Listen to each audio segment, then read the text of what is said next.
Welcome, ladies and gentlemen, boys and girls, to another episode of The Takedown, a podcast by Jackrabbit Illustrated. I'm joined today with Brady Berge, new assistant coach for the Jackrabbits. He's a wrestling coach. Are you doing mostly with Jackrabbit Wrestling Club, or are you doing both? What's your role there? No. I mean both. But no, yeah, I'm volunteer assistant. So no, I'm with the team all the time. All the time, okay. And so you're in Brookings right now, right? Yep. You told me that. And Yep. you got there when? How long you been there? August 3rd, I got out here, so about a week and a half. About a week and a half. And you met all the staff, I imagine. Oh yeah. Oh yeah. So you're from southeast Minnesota, you told me. That's Manorville, yep. And you said that's closest to Rochester, right? Yeah, it's about 20 minutes outside of Rochester. And about 4-hour drive from Brookings. So you got a ways to go to get home. Close to Iowa. And you ended up wrestling at Penn State. Tell me a little bit about your recruiting process and your journey that brought you there, and who all maybe recruited you. I imagine you probably heard from SDSU. Yeah, no. So I got recruited by almost every school. Pretty much reached out to me at some point. And obviously there's schools that recruit you a little harder than others, especially when you show interest back in them. And so I think there's definitely I guess that's a common thing. But yeah, no, my recruiting process was a little interesting.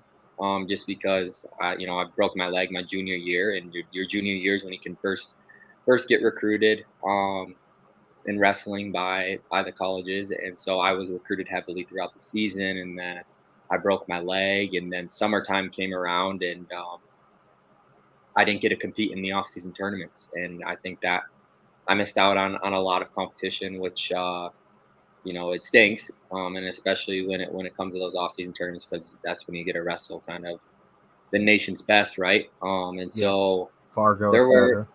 Oh yeah, and so there were schools that maybe didn't pursue me as hard in the summer, but then there were also schools that were, recruiting me just as hard, if not more.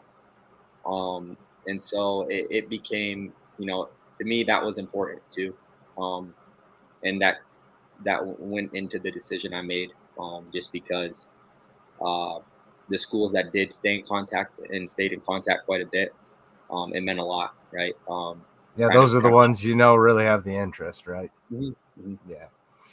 But yeah.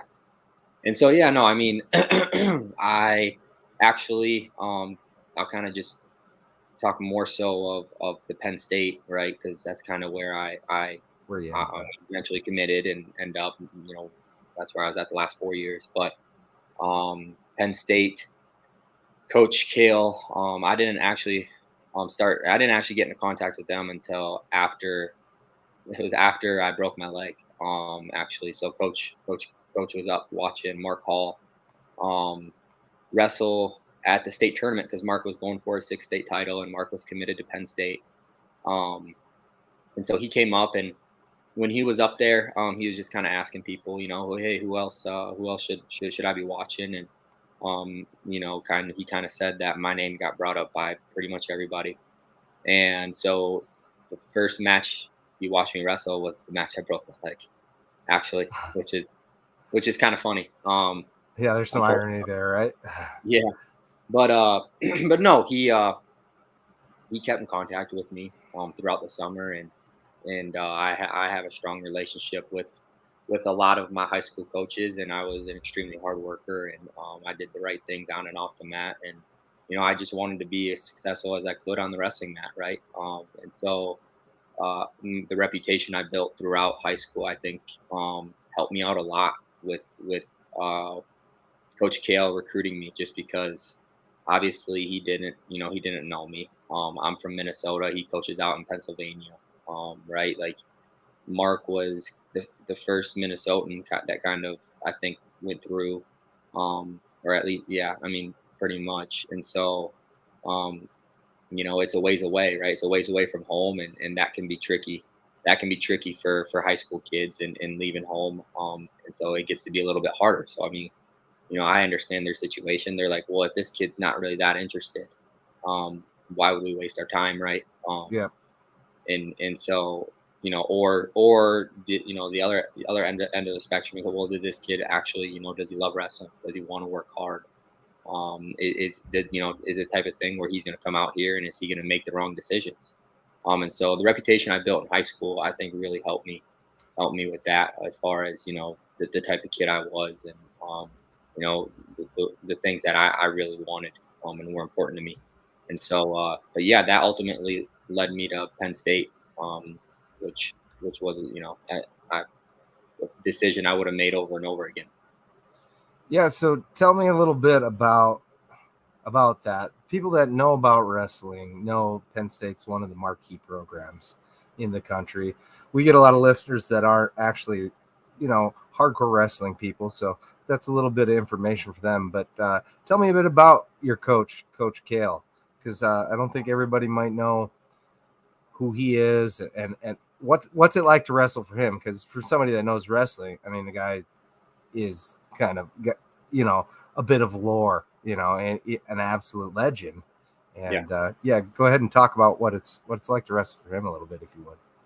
Yeah. Well, I mean, first and foremost, Coach was, he's the only undefeated four-time national champ, and he wrestled for Iowa State in college. He also then went on to win an Olympic gold medal in 2004. And he started coaching Penn State, I believe, in 2010. Um, and he's had a very successful last decade, right? Or a little bit longer. He's won, I think it's 8 national championships. So as a team, and so yeah. But to be coached by him, it was pretty much it was extremely fun. I was extremely blessed to have him as a coach, and not just him, but the other coaches that were around us, Coach Cody Sanderson, and Coach Casey Cunningham, and Coach Jake Warner. They all play a huge role in the success that program's had. And to have those guys to look up to and mentor me the last 4 years has taught me a lot. And I've been through quite a bit of unfortunate experiences, and just kind of the support that they gave me. Being 15 hours away from home, not having mom and dad to drive home to, and those guys really took me in. Yeah, I really appreciated it, and I was really grateful for every the whole experience out there with them. So was that really the hardest part for you? Was the distance, the change there, or was it the change in pace from the level of wrestling? Because you had a redshirt year, right? So you got a redshirt year to get used to that change of pace. College level is definitely different than the high school Yeah, level. for sure. Is that what the hardest part for you was, or academics? What was hardest for you in college? Yeah, I think the hardest thing was definitely. I mean, at first, being away from home was it was difficult, because I'm extremely close with all of my siblings, Sure. and my parents, obviously. So right away, that was difficult. But then, as I became closer with kids on the team, and as I became closer with my coaches, I just felt a lot more comfortable, and I trusted them a lot more. And it was almost a second home. Or, I mean, it was a second home to me, right? And so that didn't really affect me too much. But the transition from high school to college was definitely tough for me right away, because in high school I didn't really get beat in high school. I didn't get beat in practice hardly ever. I didn't really lose many competitions, and so it was an eye opener for me when I went out there. And just the first, I mean, couple months, I went out there in the summer, and that summer was difficult. I got my butt kicked. Um, I mean, obviously they've had some of the best college wrestlers of all time. and I was on the team, and I was fortunate enough to be on the team with a number of them, and so they helped me out so much though, and which was I was very grateful for that too. But it was eye opening just because I went from being a kid that never really got beat in practice to my first live go with Jason Nolf. I think he might have scored 50 points, and I'm just like, well, what the heck, like what the heck. Um, you go from being the man to getting humbled real quick, and so I had to learn fast on how to respond to that, um, and I did, and I did, and I made adjustments, and not just by myself, but the resources they provided out there for me, and I took every advantage of it. So Well, you talked about being close with your family, and I think that's a perfect segue. Obviously, your brother Bennett just committed to the Jacks, and we're all very excited for that. I'm sure you're excited for that. Can you tell us a little bit about your brother Bennett, maybe about his style? Who's better? Or, yeah, go yeah, ahead. no, well, me and Bennett are, I mean, we're really close, and he's an awesome kid, right? He's a great kid. He's kind of he's looked up to me quite a bit, and he's kind of learned a lot, right? And kind of and I've been there for him, and I've been there to help him through the good times and the bad times, through wrestling and developing and learning and understanding that, hey, he was a little different than I was, because growing up, I mean, at a young age, I could wrestle at a really high level, and so I won the high school state championship as a seventh grader, and Bennett won it as an eighth grader. But leading up to his eighth grade year, he took a lot more lumps than I did, right? Because when I was a fifth, sixth grader, I didn't lose, and I didn't lose to high schoolers either when I was that age, and so I found the success a lot earlier than he did, and so it took him, it took him a little bit, and I think it might have been, I think it was good for him because it drove him, and it drove him a lot, to get better. But he also was very, very, he saw me do it right, and so he was open minded and he was able to listen. And so our relationship has grown to be pretty strong. But no, Bennett, the way he wrestles is he wrestles. He's a fun kid to watch because he loves to score points. He shoots a lot. He shoots a lot, and which is awesome. And I think that's something that he's developed, especially in the last couple of years, and he's kind of continued to develop, and mainly, technically, yes, but and mentally, of, hey, this is how I want to wrestle, and this is what I'm going to do every time I step on the mat, no matter who I'm wrestling. And I think that's super important, and he's kind of getting that, and he's going to be a special kid, and especially once he reaches this next level in college, he's going to be a fun kid to watch, and I'm so excited for it. Well, I'm very excited too. I imagine having you as a training partner was an advantage versus you must have probably trained with wrestled your coaches in high school. Yeah, I wrestled Coach Hyatt. That he's our high school coach, and Coach Hyatt, he's the best high school coach in the country. Coach Hyatt he's awesome. Coach was Shout he out to was Coach Hyatt. yeah, he was a Big Ten champ, and or Big Ten champ and All American for the University of Iowa. Awesome. And he's the man. He's awesome. And so growing up, I got to wrestle with him a lot, like a ton. I also had one of my best friends too. He was a bigger kid. He was like a 220 pounder, and I wrestled with him quite a bit too. But yeah, Bennett. Summertime, me and Bennett have been able to wrestle. Just because, like, kind of when I was home, he also came out to school and visited me for a couple weeks, or here and there. And we got some wrestling in out there, which was cool. But yeah. Awesome. So thanks for talking about that. Can you tell me a little bit more about when you were at Penn State wrestling for the Nittany Lions, your last year? Talk about how that ended up for you, because you won 2 matches, right? And then the third would have been, that's an All-American if you win 3, right? So you're that shy. Just let us know a little bit about what exactly transpired there, if you would. Yeah, I mean, I blew my knee out in the quarters, Okay. and it was first period.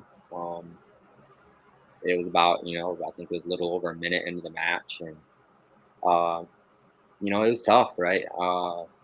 Kids grow up their entire lives wanting to be national champ. Wrestlers. I mean, they watch that they watch the finals on TV since you were second grade and kind of could really understand it.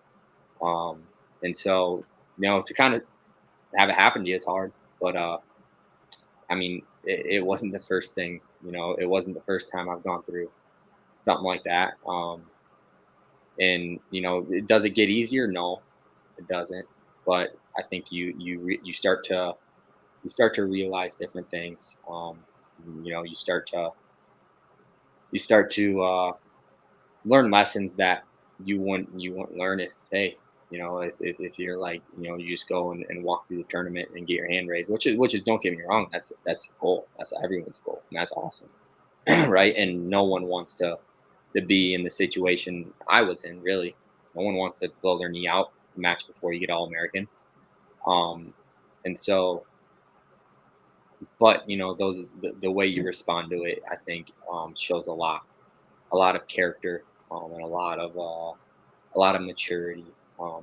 But that also goes to say is, I think that I was raised the right way, from a young kid.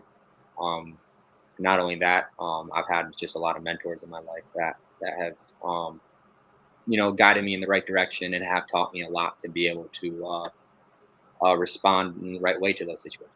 But yeah. Yeah, I think. I mean, I'd love to see your brother project and get those and become an All-American. I think he has that capability. I Oh think yeah. that's what we're looking for in all of our wrestlers. Hmm. Coaches talk about it all the time. And so thanks for sharing that. Sorry, that's not on the most No. positive thing, but it's Okay. part of your journey, right? We all have a journey, and Yep. that's definitely part of yours. And Hmm. so I got a little bit of a rapid fire I'd like to do with Okay. you. So what's your favorite wrestling move? Favorite wrestling move? I would say go behind. Go Read behind. go behind. Yep. What's your favorite one to watch? Like see other Yeah. people do. Wrestling move to They're watch. different. They're different, right? The one Yeah. you like to see and the Yeah. one you do. No, they are. They are. I mean, I like duck unders. I like watching guys hit nice, smooth, slick duck unders. Yep, super duck. How about your favorite band or group? A little bit Favorite about you personally. band or group? Yeah, Hmm. you like music, yeah? Yeah, yeah, yeah, yeah. I mean, Kind of. What kind of music? I'm a country guy. I'm Country a guy. country guy. Yep. So, I don't have a Toby Keith. I would say Toby Keith is my all time favorite, but no, I don't have any specifics. so you ever been up to the Toby Keith bar up in Minneapolis? You are 21, right? Yeah. No, I've never been up there though. Speaking of bars, there's a really good one that sponsors our show, Shenanigans, down here in Sioux Falls Pub and Grill. If you're looking for extra work, I hear they're hiring cooks. Got to throw that spot in, pay the bills a little bit. So, another rapid fire question: duck, duck, gray duck, or duck, duck, goose? Great up. Yeah, right on. That's gonna make some of the guys mad. I love it though. I'm with you. It's a Minnesota thing, I think, or a Lutheran thing. Your favorite food or dish? What are you eating if you can eat anything? Yeah. I'm a steak guy. I like steak, but I'm also a sucker for ice cream. Big sucker for ice cream. I'm a fat kid. I can smell it. So you're 4 hours from Brookings. We already answered that one. What do you like most about South Dakota State, the campus there, or Brookings, or maybe a little about both? Yeah. I the campus and Brooking both, I guess you could say. I like how small, how small it is, because I'm a small town kid, and compared to a lot of other colleges and campuses, it's pretty condensed. And then on top of that, the community, everyone around here loves the Jackrabbits, and so that's cool to see when you turn every corner and people are wearing Jackrabbit shirts. Yeah, speaking of that, another segue. Did you know where the best place to buy Jackrabbit gear is? I Jack I Jackrabbit Central, the bookstore. Best no. place, another sponsor. They're on the screen right now. Go check them out. They got some great deals for everybody. Got to pay them bills.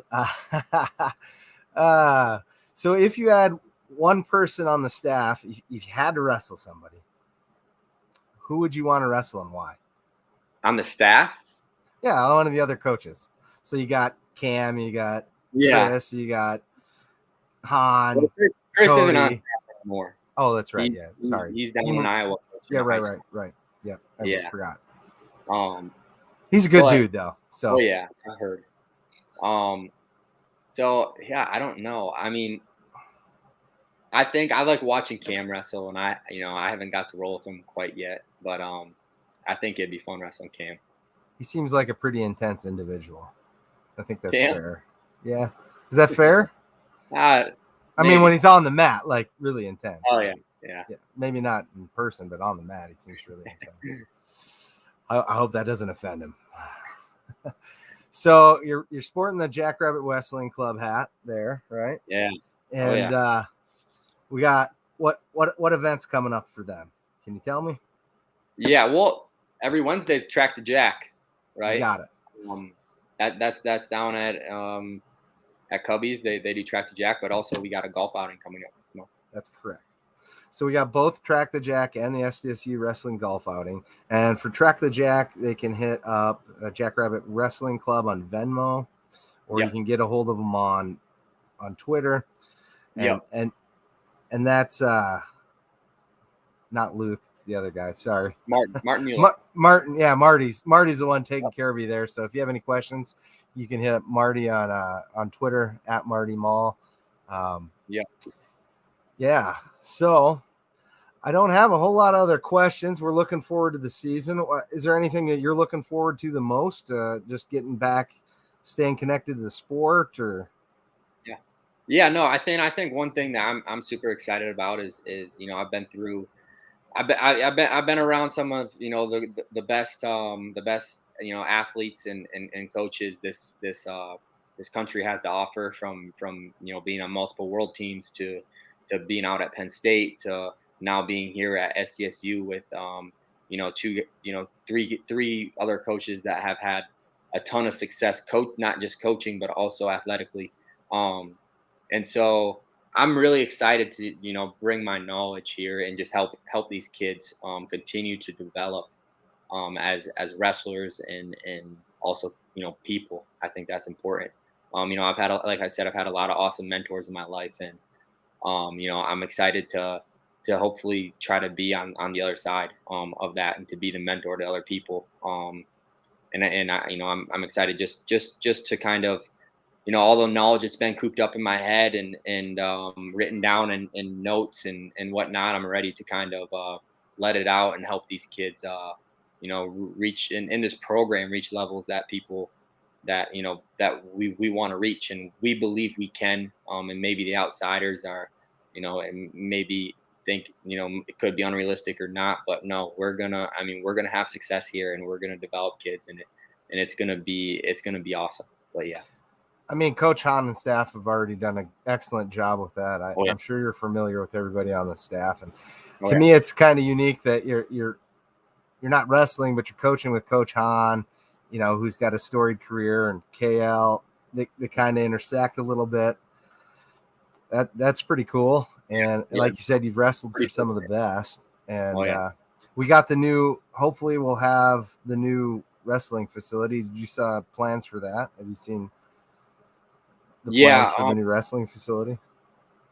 I've seen it, the pictures. I've seen the pictures and everything, and it's going to be sweet. It's going to be awesome.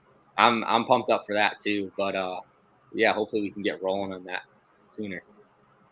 Well, it ain't long till wrestling starts, and we're very grateful to have you on staff. We're very excited to have your brother coming in, and to see what he has to offer. And he's going to wrestle probably a 149. No, he's bigger. So I was bigger. Oh, okay. You were 49. Okay. Yeah, he was. He'll be a 184 pounder. Oh, 84. Yeah. So, I guess I knew that, and I had some dyslexia there, so my apologies. Well, thank you so much for spending your time on this wonderful Tuesday evening with us. We appreciate you and your time, and hopefully we can have you back on the show sometime. Yeah, thanks for having me. I appreciate it. All right, check us out on Facebook, Twitter, and YouTube. Jackrabbit Illustrated on Twitter is Jack Illustrated, and Facebook is at Jackrabbit Illustrated. And you can also now find us on YouTube.